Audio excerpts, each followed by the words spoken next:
TPO roofing is a blend of different chemicals. It's a very weather-resistant product.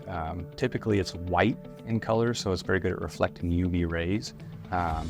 It doesn't tear easily, it doesn't rip, it can take hail impacts well, and it's very water resistant.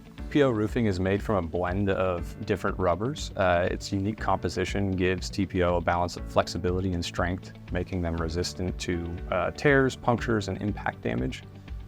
Additionally, the chemical structure contributes to the resistance against mold growth, dirt accumulation, and algae. The expected lifetime span of a TPO roof is about 20 to 30 years.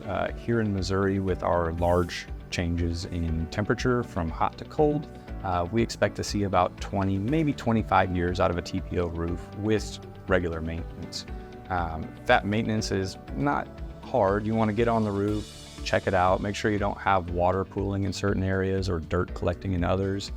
Make sure that any debris gets cleared off of your roof, maybe once a year, twice a year. As far as the cost comparison with TPO roofing to other materials, it's going to be kind of your midline cost. It's a little bit more expensive than EPDM, but it's less expensive than PVC. Those are the two other types of roofing membranes that you'll use on. Since TPO roofing is highly reflective, it does a very good job of getting heat away from the building. It reflects those UV rays and can actually reduce the amount that you spend on your air conditioning.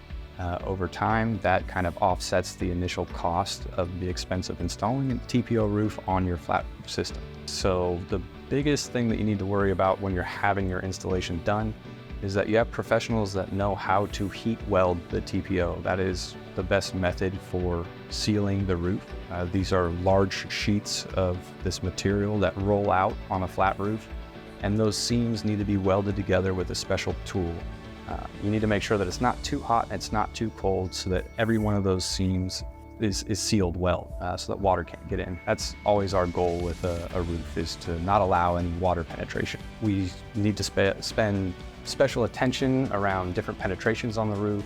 Usually flat roofs will have AC units, vent pipes, and other things that are up there. Each one of these items is a hole in the roof, so we need to take extra precautions around those areas to make sure that they're flashed properly and that we don't get any water penetrating the roof system.